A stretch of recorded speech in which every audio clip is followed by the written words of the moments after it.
this is Marissa with Marissa Moments, and you know what day it is? It is Oracle Tuesday. So we're going to be shuffling the personally made Marissa Moments Oracle deck and getting you your message. So remember, take what resonates, leave everything else to the side. The whole purpose of this is to ask God, Gaia, angels, ancestors, angels, and saints for guidance, for wisdom, for clarity in our journey and in our healing. So without further ado, let's go on ahead and speed up this shuffle because you don't got time for that. Let's go.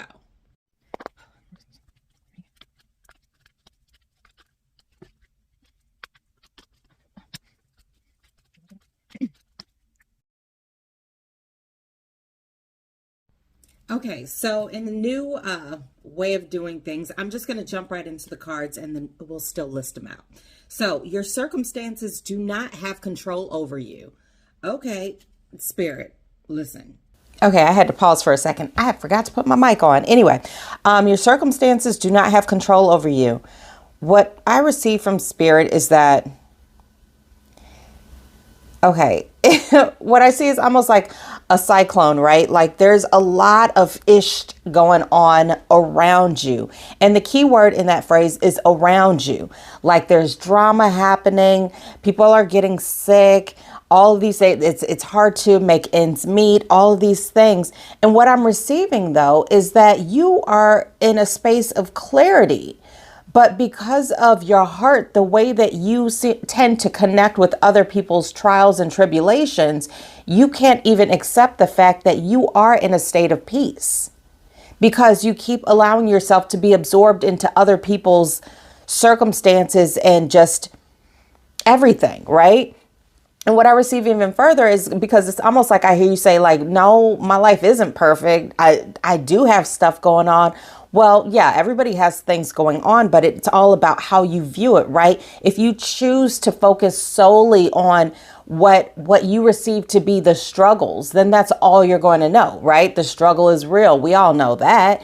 But if that's all you can focus on, if that's all you give your energy to, then that's all that will be exacerbated and tend to get larger in your face. I keep hearing the phrase blow up, but we don't really want to say that. I guess I just did. But that's what's going to get bigger and bigger and bigger. And that's what you're going to continue to almost like invite into your life, right? Because what you focus on is what you're telling God, Gaia, ancestors, angels, and saints, like, please keep that coming. Keep it coming. I love it. So keep bringing it on in. Whenever that drama happens, when you start talking about it to other people, then the more drama is going to happen because it's a snowball effect, right?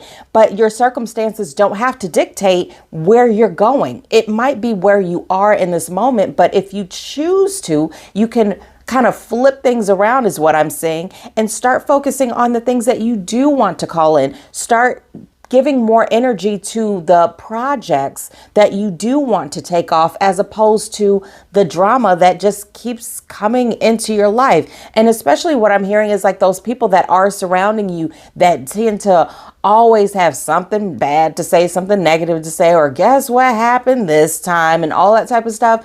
Listen, what I hear is that you got to create a little bit of distance, not necessarily like physically, but almost like emotionally. Like you have to be able to detach yourself from other people's drama in order to actually accept and step fully into your blessings. Because what I receive further from this is that you don't even feel like you deserve those blessings. It's almost like you feel guilty for having peace when other people are having drama.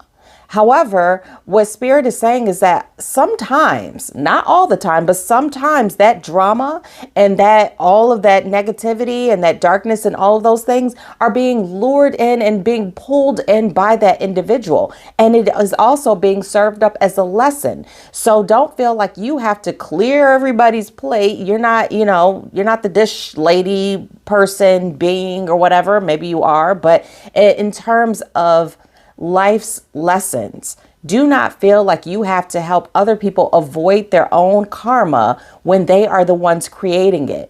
Focus on your blessings and then watch them multiply. Listen, no one is perfect though. Be kind to yourself.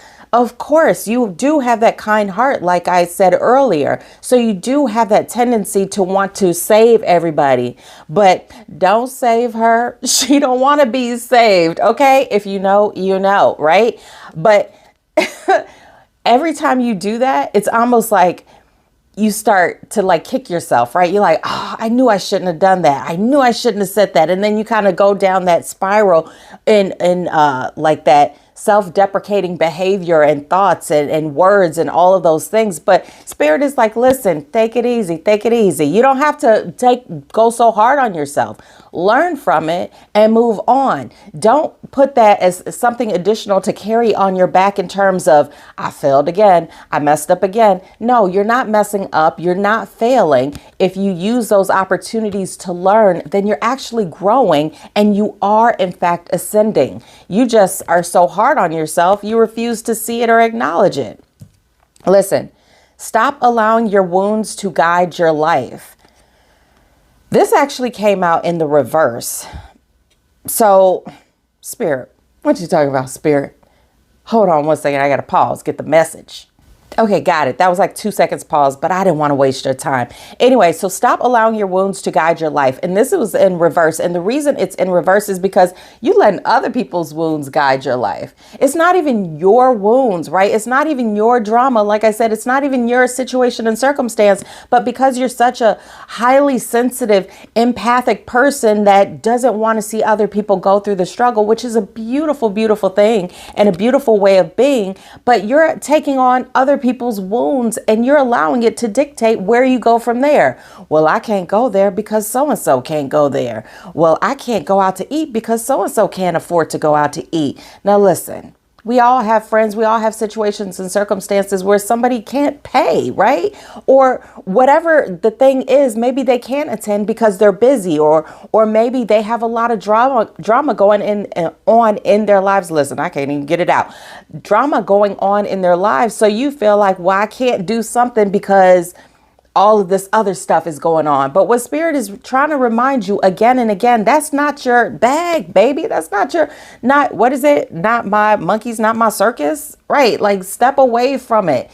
Once you step outside of it, and again, that doesn't mean you got to cut people off. If you feel, compelled to cut them off, then do it. But if you don't, then just take a step back mentally.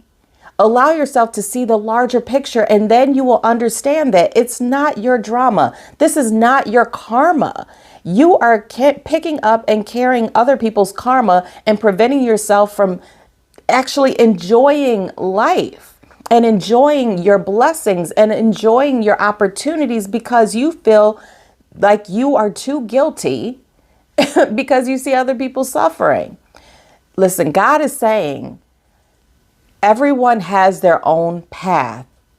Right now, you are forcing yourself to walk other people's paths, and you're trying to drag other people onto your path. And that is what is not only slowing you down, but it's preventing you from walking in your truest of true blessings. So stop allowing not your wounds, but other people's wounds to guide your life. And then, celebrate yourself.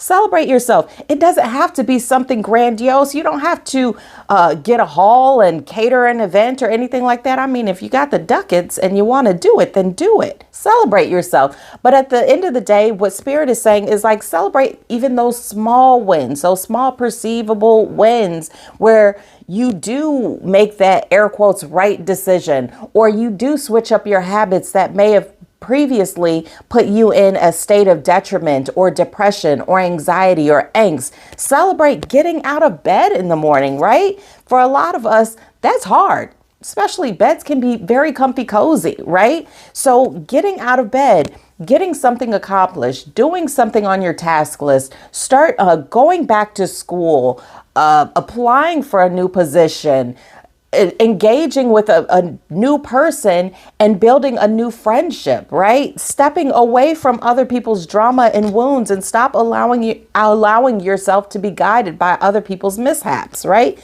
Celebrate it. Celebrate good times. Come on. At the end of the day, listen, Spirit is saying, bottom of the deck energy, you've got this. So that's not me saying it. Y'all saw me shuffle it. I think you saw me shuffle it. Hopefully I put the camera on the thing, but I'm not making this stuff up. I mean, I could, but I'm not. I'm pulling out of this big deck of cards, and there's something on every single card. So when I pull a card, that means this is a message for you. And I do pray to God, right? I pray to God to give us guidance, to give us clarity, to give us healing, to give us wisdom on the journey that we are either already on, or the one that we are beginning, or the one that maybe we're kind of inclined to start, but we just don't know where to begin. So that's what this message is for. At the end of the day, just keep going, because you've got this. Even when you make those air quotes mistakes, right? Those perceived mistakes, as long as you're looking towards the lesson, as long as you're continuing forward, then there is no mistake. There is no failure. There are lessons learned. So make sure that you're celebrating that you are continuing on this journey, because listen, you're doing awesome. You may not acknowledge it for yourself. Other people may not even be acknowledging it. But what I receive for you, and this ain't the cards, this is spirit, but what I receive for you is that even though your immediate circle may not be acknowledging your growth, your shifts, your change, your healing, other people are, right? And those are actually strangers who are acknowledging your growth by what I hear is like being friendly to you when maybe previously you wouldn't have been along in their vibe, right? Because as your vibration goes up higher, as you ascend mentally, physically, emotionally, whatever wise, right? Then you're going to be attracting more people that are in that same vibrational wavelength. And as you ascend, guess what? The people that you're going to encounter are ascending too, whether they started off there or they're on a journey on their own. But you're going to notice that those conversations are going to shift. It's not going to necessarily be about, oh, when you ask somebody how they're doing, where they're like, well, my hip hurts and my head hurts. And yesterday, the bill company, it's not always going to be something negative, right? And I'm not saying that to say those conversations can't exist and those aren't real, right? Because we all have our struggles. We all have our problems, like I said before. But at the end of the day, if that's all you focus on, that's all you're going to get. Right? So start focusing on your healing, your ascension, your journey, your gifts, your clarity, your wisdom, your power. Hey, celebrate it. And then keep going, because guess what? You've got this. And that's it for now. Thanks for watching. Always love doing Oracle. I call it Tarot Tuesday because it rhymes, but it's actually Oracle Tuesday. It's actually Message from Above Tuesday, whatever you want to call it, right? But anyway, thanks for joining me. I'll see you next week. And don't forget to join me along on all of social media. I'm literally everywhere. Just remember though, Marissa only has one S, because guess what? There's only one me. So until next time, happiest of happy healing, apples and tomatoes, and bye.